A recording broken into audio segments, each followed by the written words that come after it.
में पूछा जा रहा है इमाम काबा शेख हुमैद से। 4 आदमियों ने एक शराकत में तिजारत शुरू करी। ثم بدأنا في تأسيس المشروع.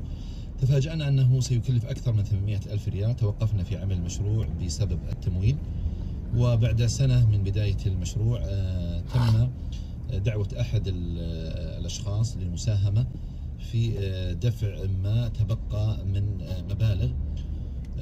يقول جلس المشروع مدة 2 وأنا غائب عنهم في خلال هذه الفترة، حيث لم أستطع أن أسدد ما علي من التزامات. بعد فتح المشروع ب3 سنوات أتيت لأقول لهم أين حصتي من المشروع؟ قالوا ليس لك عندنا شيء، سنرجع المبلغ الذي ساهمت به في البداية.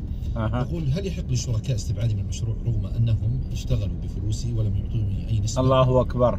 حيث أنني طلبت منهم أن يعطوني نسبة بقدر المبلغ الذي मेरा 10% हिस्सा था वे कह रहे हैं। और फिर बाद में तिजारत करने वाले जो शरीक थे, मैं 2 साल चूंकि वहाँ इन्वेस्टमेंट या कैपिटल की कमी की वजह से उस प्रोजेक्ट में तातील हो गई और मैंने दिलचस्पी लेना बंद कर दी।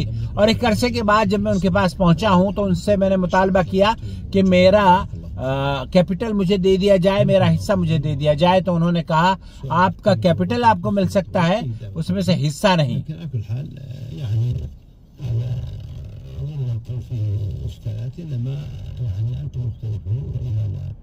जब इस तरह के इख्तिलाफात होते हैं तो हम यही उनको मशवरा देते हैं कि तफसील से क़ुज़ात या काजी या कोर्ट के पास जाकर इस तरह के मसाइल को पेचीदा बनाने से परहेज करें और उनका हल कर लें। महकमा आपकी परेशानी को दूर कर देगा। कोर्ट जाइए।